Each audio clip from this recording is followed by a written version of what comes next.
कल्पना करा, तुम्ही एका आधुनिक हॉस्पिटलमध्ये उभे आहात आणि डॉक्टर तुमच्याकडे बघून विचारतात, तुमच्या बाळाचा रंग कसा हवा आहे, त्याची उंची किती असावी आणि त्याची बुद्धिमत्ता किती असावी.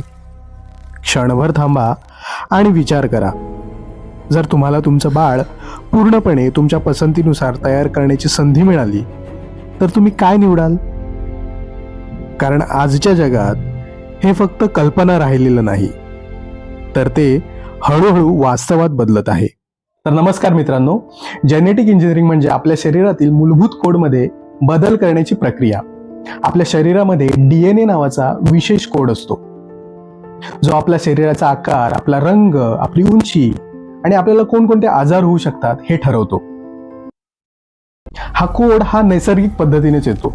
म्हणजे बघा, आपल्या आजोबांच्या जनरेशन पासून, नंतर आपल्या वडिलांच्या जनरेशन पासून, नंतर आपल्यापर्यंत हा ट्रान्सफर होत जातो. हे जे जीन्स असतात हे ट्रान्सफर होत जातात DNAच्या मार्फत. पण आज विज्ञान इतकं पुढे गेलंय की वैज्ञानिक त्याच्यामध्ये बदल करण्याचा विचार करत आहेत. आता सोप्या भाषेमध्ये सांगायचं झालं तर मोबाईलमध्ये आपण अपडेट्स करतो, एडिट करतो, तसंच आपल्या शरीरामधील DNA मध्ये, मानवी DNA मध्ये बदल करता येऊ शकतो, अपडेट करता येऊ शकतो, मॉडिफाय करता येऊ शकतो. आता या प्रक्रियेमध्ये जे तंत्रज्ञान वापरलं जातं त्याला CRISPR असं म्हणतात. आता CRISPR हे अतिशय प्रभावशाली तंत्रज्ञान आहे. त्याला जेनेटिक सीझर्स असंही म्हटलं जातं. याच्यामध्ये आपल्या DNA मधला विशिष्ट भाग कापून त्या जागी नवीन माहिती अपलोड केली जाते. उदाहरणार्थ, जर एखाद्या बाळाला जन्मतःच एखादा गंभीर आजार होण्याची शक्यता असेल तर त्या आजारासाठी कारणीभूत असणारे जे जीन आहे ते या प्रक्रियेमार्फत काढून टाकलं जातं, ज्यामुळे त्या बाळाचा आजार हा पूर्णपणे बरा होऊ शकतो. आता तुम्हाला वाटेल की ही जी टेक्नॉलॉजी आहे ही भविष्यामध्ये येणार आहे, पण थोडा वेळ थांबा. 2018 मध्ये हे जैनकोई या चीनी वैज्ञानिकाने पहिले 2 जेनेटिकली इंजिनियर्ड बेबीज तयार केल्याचा दावा आहे. त्यांनी 2 जुळ्या मुलींना HIV सारख्या गंभीर आजारापासून मुक्त केलंय. पण या प्रयोगामुळे संपूर्ण जगभरात मोठा वाद निर्माण झाला, कारण या तंत्रज्ञानाचे दीर्घकाल परिणाम अजूनही पूर्णपणे समजलेले नाहीयेत. या घटनेनंतर त्या वैज्ञानिकाला अटक करण्यात आली आणि या प्रयोगावर कडक टीका करण्यात आली. जेनेटिक इंजिनिअरिंगचे फायदे हे खूप मोठे आणि महत्त्वाचे आहेत. या प्रयोगाचा वापर करून जे गंभीर आजार आहेत, म्हणजे भविष्यामध्ये कॅन्सर किंवा डायबिटीस सारखे आजार आहेत, याच्यावरती आपल्याला नियंत्रण मिळवता येऊ शकतं. यामुळे माणसाचं आयुष्य निरोगी आणि कदाचित लांबही होऊ शकतं. जर याचा आपण योग्य वापर केला तर भविष्यामध्ये कदाचित जेनेटिकली जे डिसीज असतात ते कमी होऊन जातील, संपून जातील.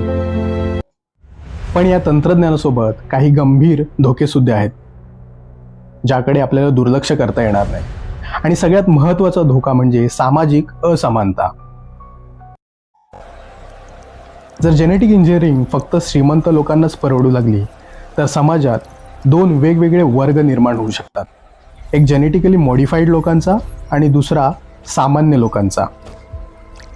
याशिवाय DNA मध्ये केलेले बदल भविष्यात कोणता परिणाम घडवून आणतील हे पूर्णपणे सांगता येत नाही. कदाचित आपण एखादा आजार दूर करू, पण त्याच वेळी एखादी नवीन आणि अनपेक्षित समस्या निर्माण होऊ शकते. यामुळे एक अत्यंत महत्त्वाचा प्रश्न निर्माण होतो, या तंत्रज्ञानावरती कोणाचं नियंत्रण असेल? श्रीमंत व्यक्ती, सरकार की मोठ्या कंपन्या? कोणीतरी परफेक्ट माणूस कसा असावा हे ठरवायला लागलं तर त्याचा परिणाम समाजावरती आणि सामाजिक विविधतेवरती होऊ शकतो. मानवी विविधता आणि इंडिव्हिज्युअलिटी हीच आपली ताकद आहे, आणि तीच जर कमी झाली तर याचे समाजावरती गंभीर परिणाम होऊ शकतात. आज आपण एक अशा टप्प्यावरती आहोत जिथे जीवन निर्माण करण्यासोबतच ते जीवन बदलण्याचीही ताकद आपण मिळवलेली आहे. पण खरा प्रश्न असा आहे, आपण ही ताकद वापरायला हवी का? आपण खरंच प्रगती करत आहोत का, की आपण एक अशा दिशेकडे जात आहोत जिथून परत येणं हे खूप कठीण होऊन जाईल? जर तुम्हाला असे विषय आवडत असतील जे तुमचे विचार करण्याच्या पद्धतीला आव्हान देतात तर या चॅनलला सबस्क्राईब करा. धन्यवाद.